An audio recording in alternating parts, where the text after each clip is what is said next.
Cloudcast Media.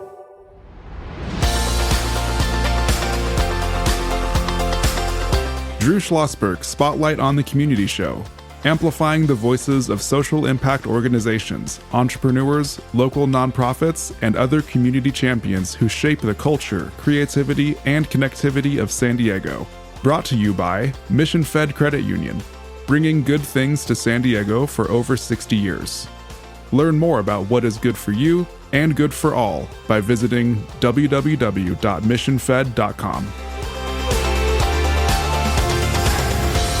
I'm Drew Schlosberg of Cloudcast Media. Glad to have back on the air longtime former colleague of mine, even though we really didn't know that when he was teaching in the schools using a program that I was honored to run called Newspaper and Education.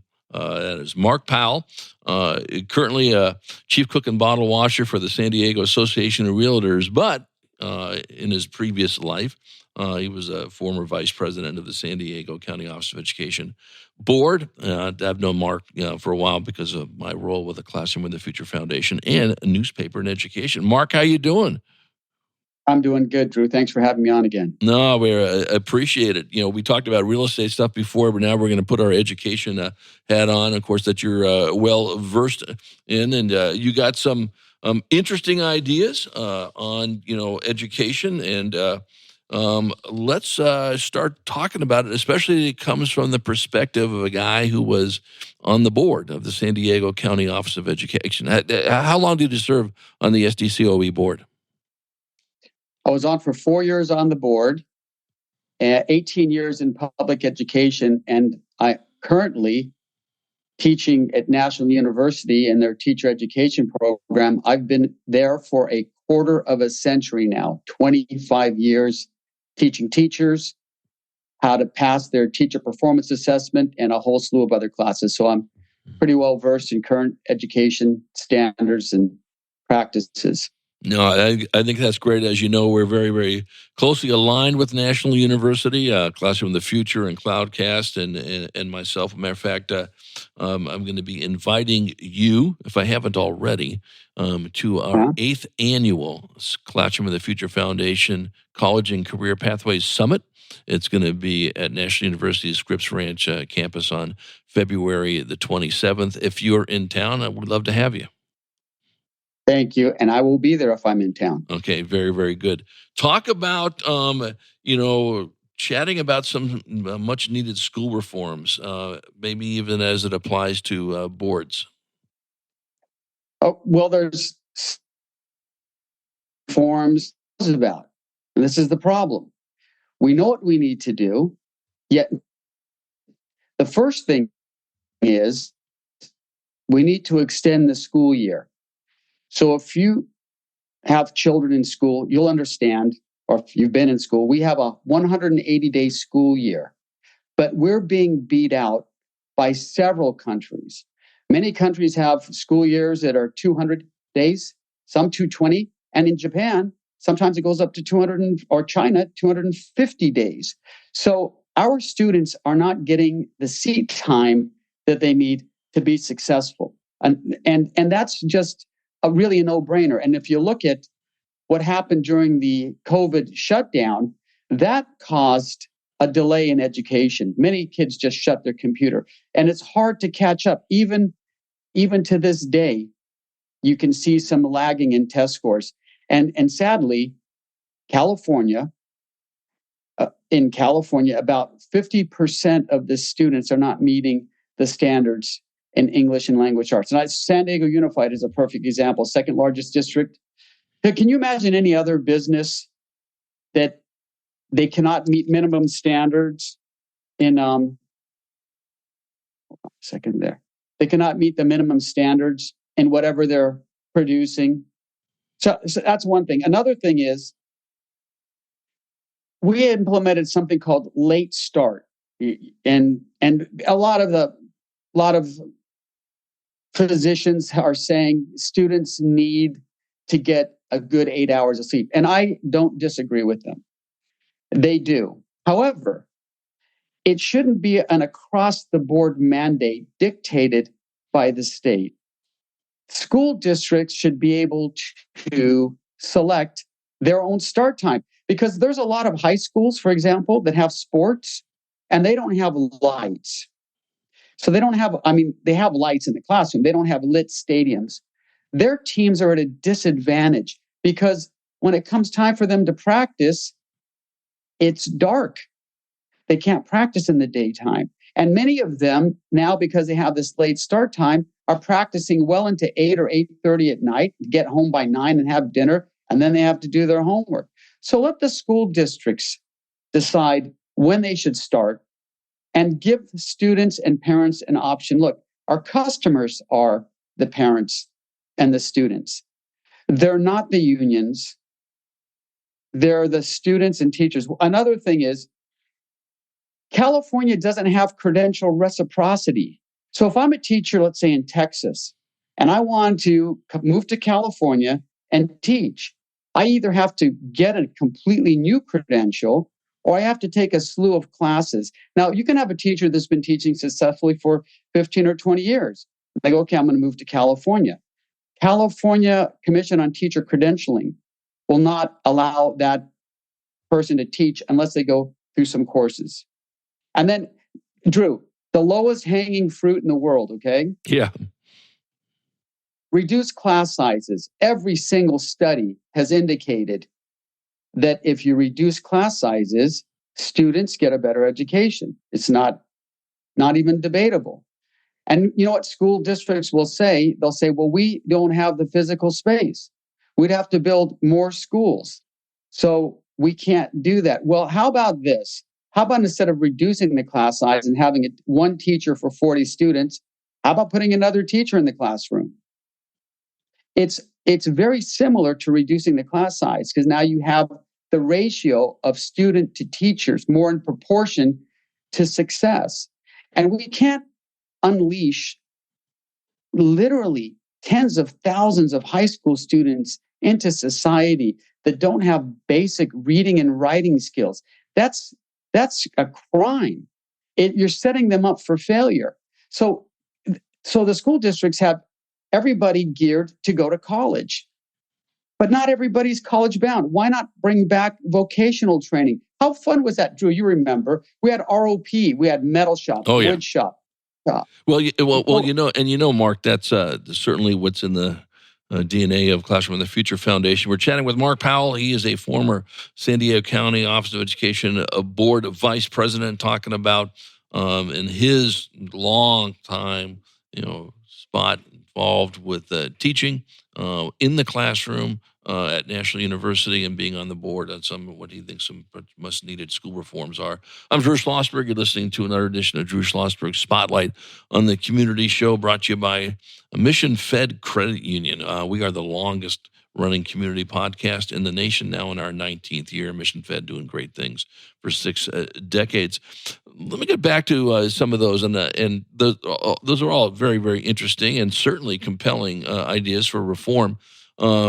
My daughter is a 4th grade teacher in the Chaparral Elementary School in the Powell School District.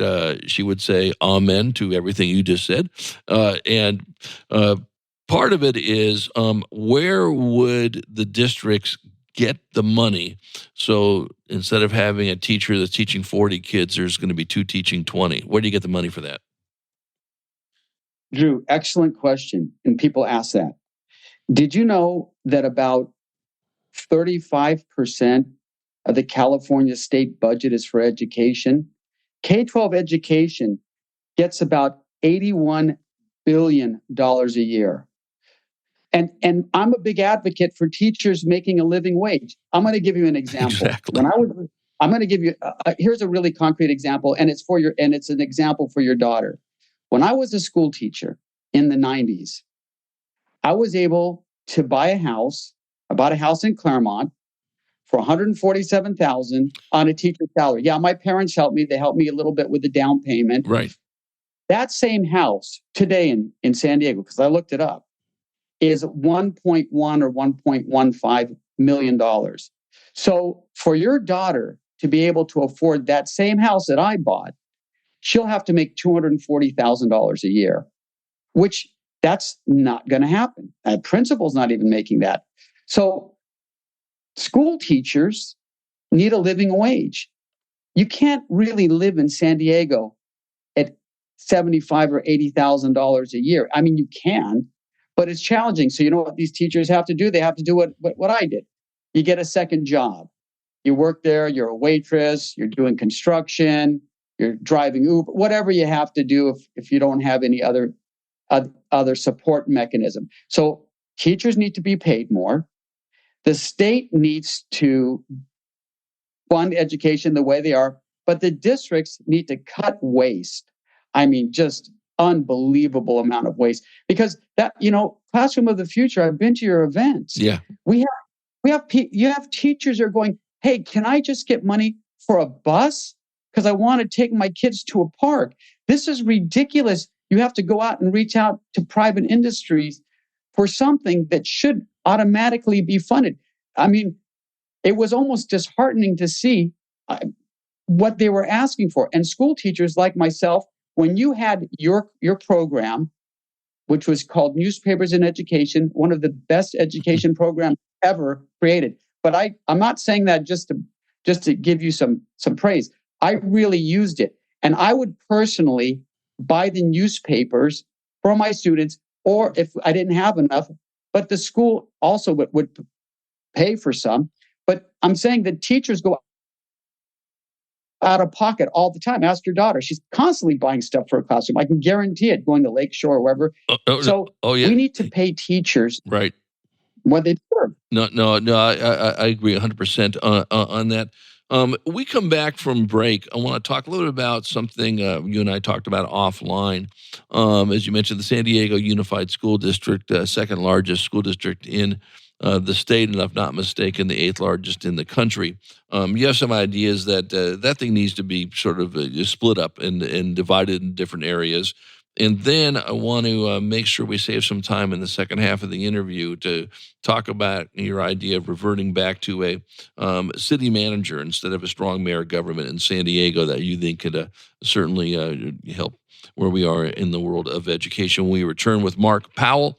Mark is a former Vice President of the San Diego County Office of Education Board of Directors. I'm Drew Schlosberg. You're listening to another edition of Drew Schlosberg's Spotlight on the Community Show. We are the nation's longest-running community podcast, brought to you by Mission Fed Credit Union. 60 years of just doing great things in our region, from food insecurity to financial literacy to art and everything in between. We're going to be right back. When you do your banking with Mission Fed, you get great rates on auto and home loans. That's good for you, but something good also happens for a lot of other people.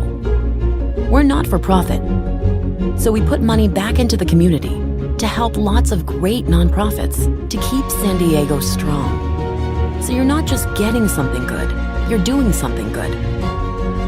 Come to Mission Fed. It's banking that's good for all. Brand amplification is the DNA of Cloudcast Media, and our code is the powerful blending of sound, voice, and storytelling to lift local brands and their communities. Whether it is our Brandcast, Schoolcast, or Causecast platforms, the unifying ethos is all about this community, the one you call home. If you dare to dream and want to explore the brand amplification of Cloudcast, a national leader in local podcasting and other Winfluence strategies, please visit us at cloudcast.us.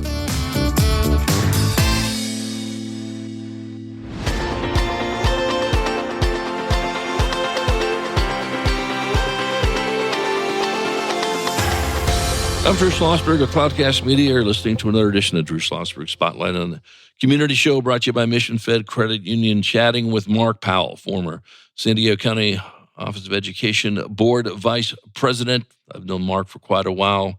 Appreciated his thinking and the support. It's a very supportive of the Classroom of the Future Foundation, something that I've been involved in since 1997, and really appreciate some of your thoughts on some school reform. But talk about San Diego Unified School District, large district, not as large as it was when I was working there in 1980, but it is still large.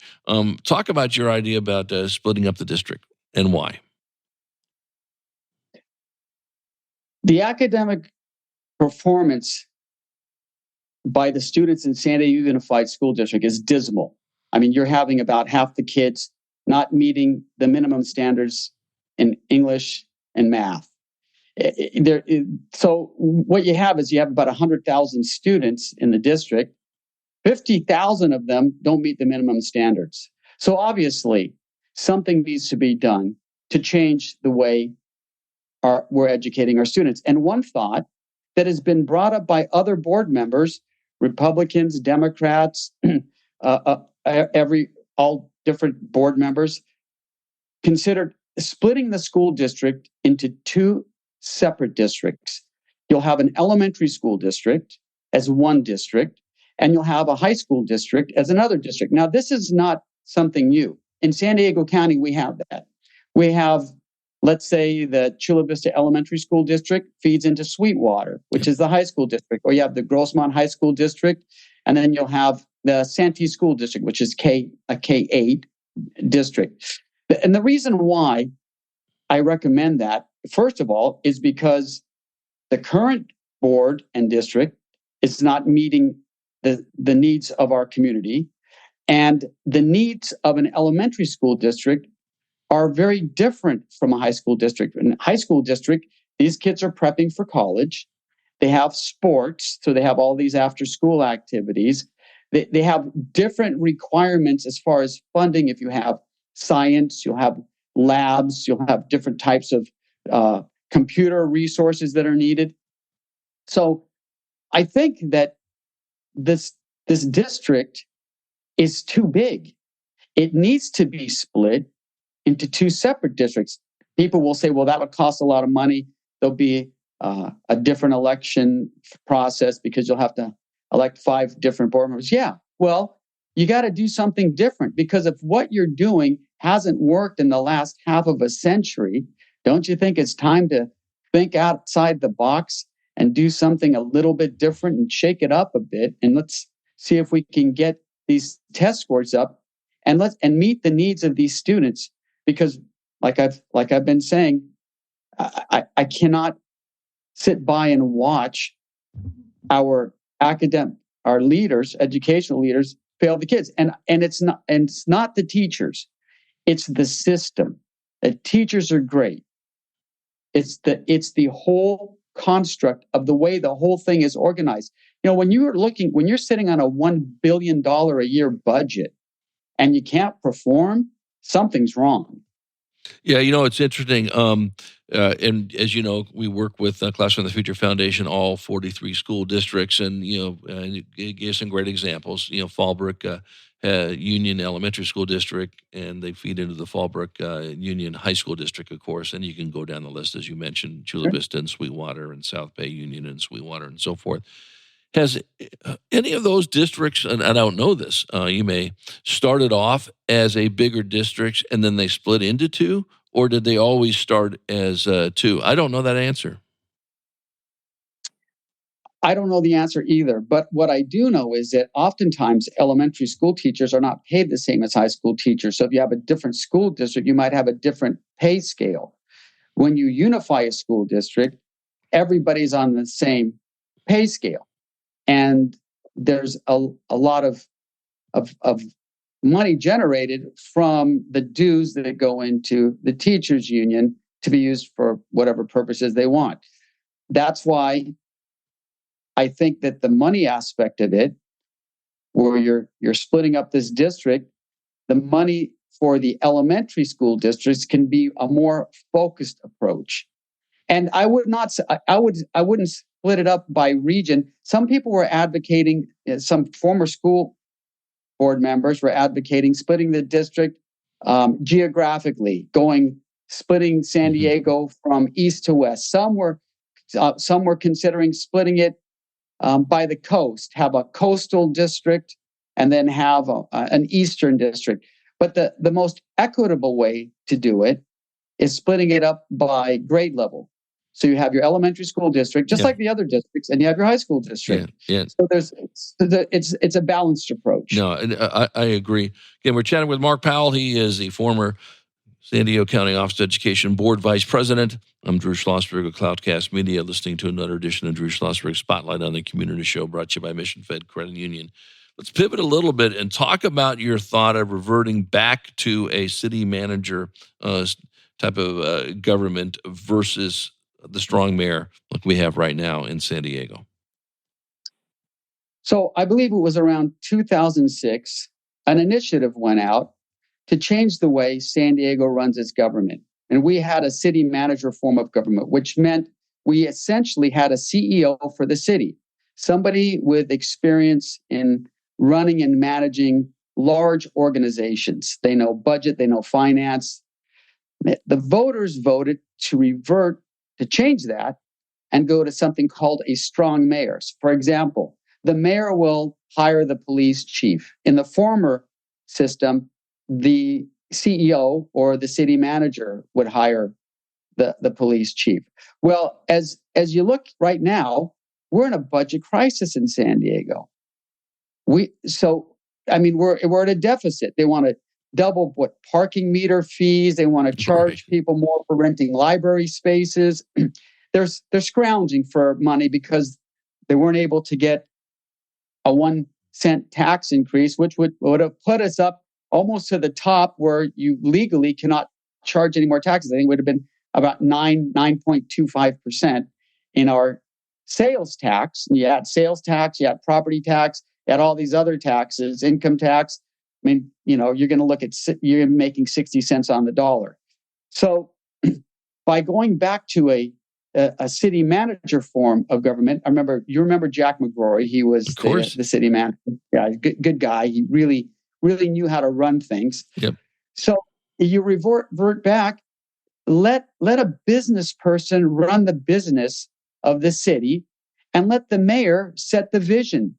That mayor can do the ribbon cutting, go out and set the vision for the city manager, but let the city manager execute it because they know how to run corporations or businesses. But right now, we're in some dire straits. And if you look at the housing market, we're 100,000 units short of where we should be. So that's unacceptable. That's why the homes are so expensive. There's no supply. So we need to go back to the days where I could afford a house, your daughter can afford a house, where the cities run well, where we're not in a budget deficit, where we have a person that actually knows how to run a city. And yeah, look, whoever was in there, like I said, Republican, Democrat, doesn't matter. Whoever was in there is a politician, not a CEO of a corporation. We need a CEO of a corporation, somebody who really knows how to organize budgets, how to raise money, how to raise capital.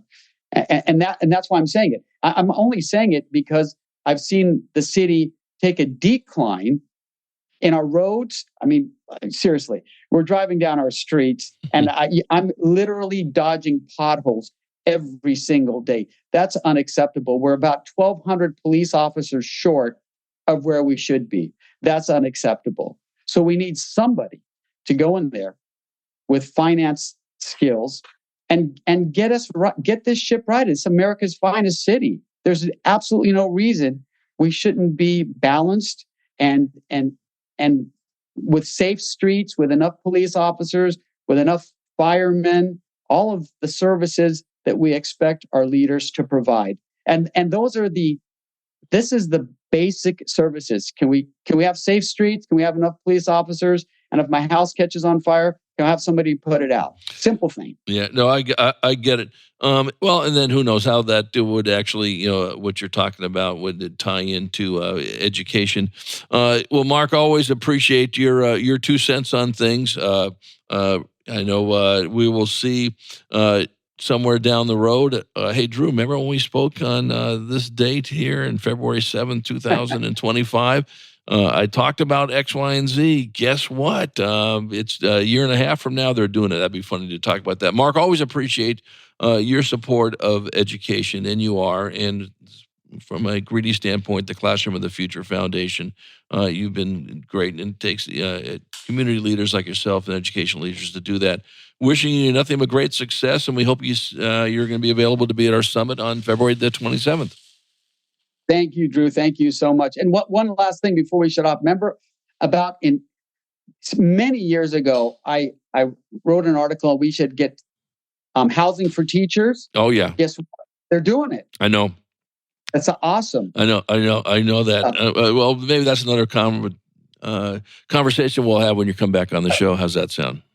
Sounds like a plan. Hey, listen, safe travels back to San Diego. Always good seeing you, and we'll look forward to having you back on to talk about even more interesting things as we make our education better for everybody in San Diego County. Thanks a lot, Mark Powell.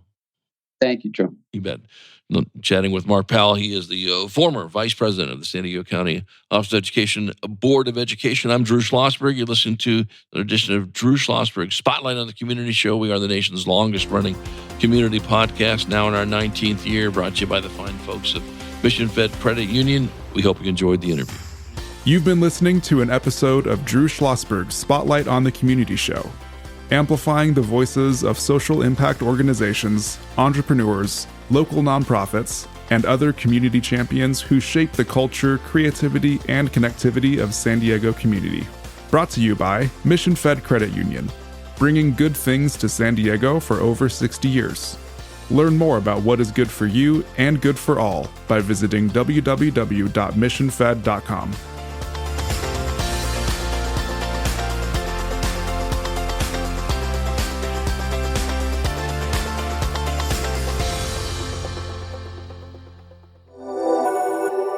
Cloudcast Media.